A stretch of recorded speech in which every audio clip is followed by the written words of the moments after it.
When I met Noémi, the theme to the Lone Ranger became the William Tell Overture. As a child of refugees, we didn't have the financial resources to be able to go to Carnegie Hall or even New York City.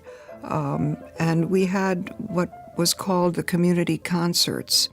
And some major artists would travel even to Plainfield, New Jersey, to perform. And so that kind of exposure was vital to my growing interest in music. I'm a classically trained pianist. And in my native Hungary, Budapest, it was very fashionable for young girls to take ballet lessons.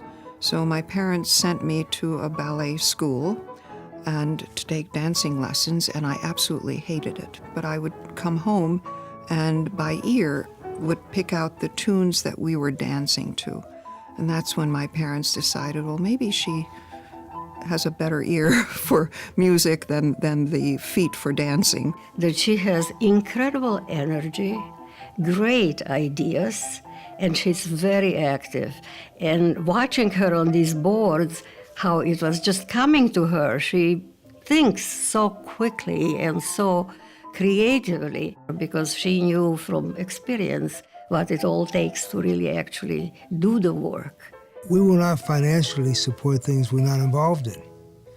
It's way too easy to write a check and say, I've done my duty. I think it's important to be engaged and help. Their advocacy and their personal involvement have been a sea change for St. Louis at a time that St. Louis has gone through a very difficult period. They represent a new level of corporate and personal involvement in the civic life of a community. The Arts and Education Council of St. Louis couldn't have picked a greater couple than Noémi and Michael Neidorff for their Philanthropy in the Arts Award. But not only their support for the arts, the entire community is benefiting from their generosity and their support and their hard work. They take it seriously. As board members, they treat it like they treat their business. And you see why they're so successful. And you see why their leadership of arts organizations is so successful. When she and Michael underwrote the purchase of new pianos for the Sally Levy Opera Center, she went with our then general director to New York to personally play and select the pianos that then came to Opera Theater. It's the perfect culmination of her passion and love for the playing and her passion and love for making our work possible.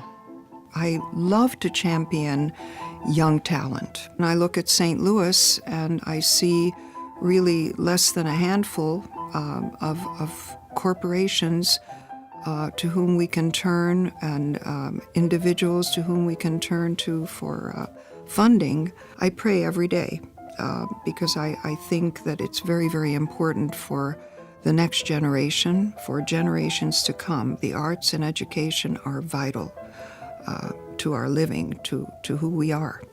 People who we are recruiting to move here, they're looking for a community for their families. They want to know, yes, that they have baseball, they have hockey, but they want to know there's an art museum, a history museum, a orchestra, an opera theater, a zoo, all the things that create a whole community. And the arts are just one element of creating the whole. I would encourage everybody to become involved to the level that you can. I would like to thank the Arts and Education Council for this very humbling award. Unfortunately, I am serving on several panels outside the country, and the business requirements prevent me from being with you this evening. I just want to thank the Arts and Education Council for this award. It is truly quite an honor.